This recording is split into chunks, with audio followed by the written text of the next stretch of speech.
जय हिंद दोस्तों, बिहार अड्डा 92 यूट्यूब चैनल पर आपका स्वागत है। दोस्तों, इस वीडियो में बात करेंगे बिहार एसएससी इंटर लेवल का वैकेंसी जो आया है, तो उसका सिलेबस क्या है, आपको तैयारी कैसे करना है, तो इस वीडियो में कवर करेंगे। सबसे पहले दोस्तों, यहाँ पर आपका परीक्षा शुल्क दिया गया है। तो जब आप परीक्षा फॉर्म भरिएगा तो आपको मात्र 100 रुपया ही लगेगा। पहले 600-700 रुपया आपको लगता था, तो अब 100 रुपया में आप लोग ऑनलाइन आवेदन कर सकते हैं। अब इसके लिए जो ऑनलाइन आवेदन करने का जो डेट दिया गया है दोस्तों, ये 15/10/2025 से 25/11/2025 तक आवेदन कर सकते हैं। यानी 25 नवंबर तक आप इस फॉर्म को भर सकते हैं। इसके लिए आपको ऑनलाइन करना होगा, तब आप फॉर्म भर सकते हैं। उसके बाद दोस्तों देखेंगे कि जो परीक्षा का पैटर्न है, ये इसमें क्या क्या रहेगा, तो सभी बातों को इस वीडियो में कवर करेंगे। सबसे पहले दोस्तों यहाँ पर देखते हैं, परीक्षा जो होगा आपको ऑब्जेक्टिव होगा, यानी वस्तुनिष्ठ होगा। अब इसमें कितने सवाल किस विषय से रहेंगे, सभी को कवर करेंगे। इसका जो आपको देखिए कहता है, एक महत्वपूर्ण सूचना है दोस्तों, 40,000 से अधिक आवेदन प्राप्त होने पर कहता है प्रारंभिक परीक्षा आयोजित की जाएगी। इसके बाद है अधिक आवेदन प्राप्त होने पर परीक्षा एक से अधिक चरणों में आयोजित किया जाएगा। यानी जब सबसे ज़्यादा फॉर्म आने लगेगा तो ये परीक्षा कई चरणों में आयोजित किया जाएगा। अब जो होता है दोस्तों कि इसमें रिजल्ट कितना दिया जाता है, तो जितने भी कैटेगरी वाइज होता है, कोटिवार जो सीटें होता है, उसका 5 गुना रिजल्ट तैयार किया जाता है, ताकि आपको फिर मुख्य परीक्षा यानी मेंस जो परीक्षा होता है, तो वो भी आपका ऑब्जेक्टिव होता है। तो मेंस के लिए 5 गुना रिजल्ट तैयार किया जाता है। अब दोस्तों कहता है, जब समान अंक मानिए कि कोई बच्चे का आ जाता है, कोई बच्चे है जिसका 50 नंबर आ गया, कोई दूसरा बच्चा है उसका भी 50 आ गया, तो उस स्थिति में कहता है जन्म तिथि के अनुसार ही उसका सिलेक्शन किया जाएगा। और जैसे जन्म तिथि क्या होता है दोस्तों, जन्म उसका भी सेम है, आपका भी सेम है, तो इस कंडीशन में उसके बाद जो फाइनली होता है अंग्रेजी वर्णमाला में जो होता है आरोही क्रम में, मानिए किसी व्यक्ति को ए से नाम है, किसी व्यक्ति को बी से नाम है, तब उस कंडीशन में आपको ए वाला का पहले सिलेक्शन होगा। तो इस आधार पर से आपका मेरिट लिस्ट तैयार किया जाता है। आगे बात करते हैं दोस्तों, ये जो आपका पहला जो पेपर होगा पीटी का, तो इसमें क्या सिलेबस रहने वाला है, तो यहाँ पर देखिए समान अध्ययन रहेगा।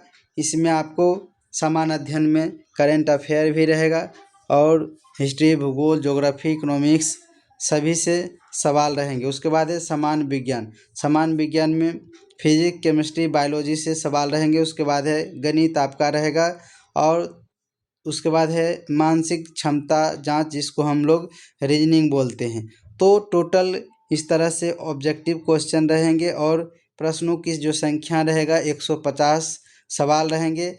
और कहता है प्रत्येक उत्तर के लिए आपको 4 अंक दिए जाएंगे। यानी एक जब सवाल सही करिएगा तो आपको 4 क्या होगा, 4 नंबर मिलेंगे। लेकिन इसमें दोस्तों निगेटिव मार्किंग भी है, लेकिन उसके लिए आप प्रत्येक जब एक गलत आंसर करिएगा तो आपको 1 नंबर काट लिया जाएगा। तो चांस ज़्यादा है, क्योंकि जब हम एक सवाल बनाएंगे तो हमको 4 नंबर मिलेंगे, और एक गलत बनाएंगे तो एक ही अंक काटा जाएगा। और इसके बाद बात कर लेते हैं दोस्तों, ये जो आपका परीक्षा होगा 2 घंटा 15 मिनट का एग्ज़ाम चलेगा। ये परीक्षा जो क्वेश्चन होता है दोस्तों, हिंदी या अंग्रेजी दोनों में रहता है, लेकिन कोई क्वेश्चन अगर त्रुटि है, गलती है, तो उसमें अंग्रेजी का प्राथमिकता दिया जाता है। तो इस बात को आपको ध्यान रखना है कि अंग्रेजी के अनुसार ही बनाना है। सबसे एक बात और है दोस्तों कि इसमें आप बुक भी ले जाने का प्रावधान है। ये एक ऐसा परीक्षा है जिसमें आप किताब भी ले जा सकते हैं, कोई अपना नोट्स नहीं ले जा सकते हैं। जो एनसीईआरटी का बुक है वो ले जा सकते हैं। अब बात करते हैं दोस्तों, इसका जो बता दिए थे कि देखिए यहाँ पर दिया गया है टेक्स्ट बुक ही मान होंगे, जैसे NCERT, BSEB या ICSE जो बुक हैं, पुस्तकें, वही आप ले जा सकते हैं। तो ये आपको ध्यान में रखना है। कहता है कि कोई फ़ोटोकॉपी या जो अपना पर्सनल गाइड है, नोट्स है, ये नहीं ले जा सकते हैं। तो आपको ध्यान रखना है जो भी। लेकिन इसके साथ है कहता है कि 3 पुस्तक आपको प्रत्येक खंड के लिए एक ही पुस्तक ले जा सकते हैं। जैसे मैथ के लिए है तो आप एक ही बुक ले जा सकते हैं, साइंस के लिए एक ही बुक ले जा सकते हैं, या फिर आपको GS के लिए है तो एक बुक ले जा सकते हैं। तो 3 बुक आपका अलाउ किया जाएगा। तो आप सबसे बड़ा ये इम्पोर्टेंट पॉइंट था। उसके बाद दोस्तों सिलेबस देखिए, आप समान जो अध्ययन है आपका, पहला जो पॉइंट है आपका समान अध्ययन में, तो अब इसमें क्या क्या पढ़ना है। अब इसमें देखिए दोस्तों, कहता है आसपास के वातावरण की समान जानकारी, समाज में उनके अनुप्रयोग के संबंध में उसकी योग्यता की जांच करना होता है, या जो करेंट अफेयर होता है, वर्तमान की घटनाओं को, ये दिन प्रतिदिन जो घटना होता है, तो इससे भी सवाल आपको रहते हैं। उसके बाद दूसरा है दोस्तों समसामयिक, इसमें वैज्ञानिक प्रगति, राष्ट्रीय अंतर्राष्ट्रीय पुरस्कार से संबंधित रहते हैं। पुस्तक कौन लिखा है, लिपि क्या है, राजधानी क्या है, खेल खिलाड़ी, ये सारे महत्वपूर्ण जो घटनाएं होता है, इससे सवाल लिया जाता है। दूसरा है इसमें दोस्तों, फिर है भारत और उसके पड़ोसी जो देश है, इससे क्वेश्चन रहते हैं। इतिहास, भूगोल, संस्कृति, आर्थिक, इकोनॉमिक्स, सभी से लिया जाता है। उसके बाद देखिए यहाँ पंचायती राज, इससे सवाल, पंचवर्षीय योजना, ये सारे, और सबसे बड़ा राष्ट्रीय जो आंदोलन है बिहार में योगदान, इससे ज़्यादा सवाल आपको देखने को मिलता है। अब खंड जो दूसरा है सामान्य विज्ञान एवं गणित, तो सामान्य विज्ञान में भौतिक शास्त्र, रसायन है, जीव विज्ञान और भूगोल, ये सारे से समझा। और ये सारा जो है मैट्रिक लेवल का जो आपसे क्वेश्चन पूछा जाएगा। अब मैथ की बात करते हैं दोस्तों, मैथ में आपका क्या क्या पढ़ना है। तो यहाँ पर देखिए दिया गया है, संख्या पद्धति से संबंधित प्रश्न रहेंगे। पूर्ण संख्याओं को अभिकलन दशमलव से रहेगा, भिन्न से रहेगा। फिर उसके बाद प्रतिशत, अनुपात, समानुपात, औसत, ब्याज, लाभ, प्रतिशत जो हानि है, इसको आपको देख लेना है। उसके बाद रीजनिंग की बात करते हैं, खंड गो में दिया गया दोस्तों। रीजनिंग के लिए भी सारे यहाँ सिलेबस दे दिया गया है। तो इसी के अनुसार आपको कूट लेखन है, कूट व्याख्या है, अंक गणितीय तर्क शक्ति है, तो इसी के अनुसार आप तैयारी करिएगा तो आपका तैयारी हो जाएगा। लेकिन अब यहाँ पर दिया गया है कि जो क्वालिफाइंग मार्क्स सबसे कम कितना लाना है, उसके बाद जिससे समान वर्ग है, तो इसके लिए 40% आपको कम से कम लाना अनिवार्य है।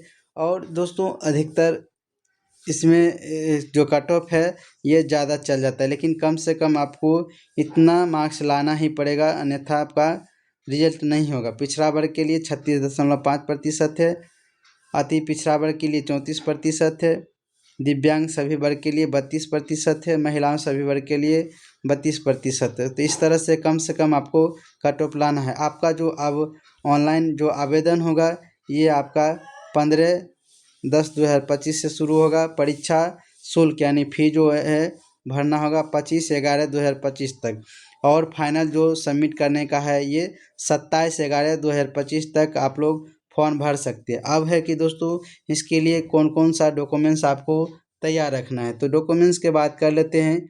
यहाँ पर दिया गया है सबसे पहले मैट्रिक का अंक पत्र जो होता है, मार्कशीट और या सर्टिफिकेट जो होता है, उसको आपको इसमें अपलोड करना पड़ेगा। फिर इंटरमीडिएट का मार्कशीट जो है और सर्टिफिकेट, ये आपको लोड करना पड़ेगा।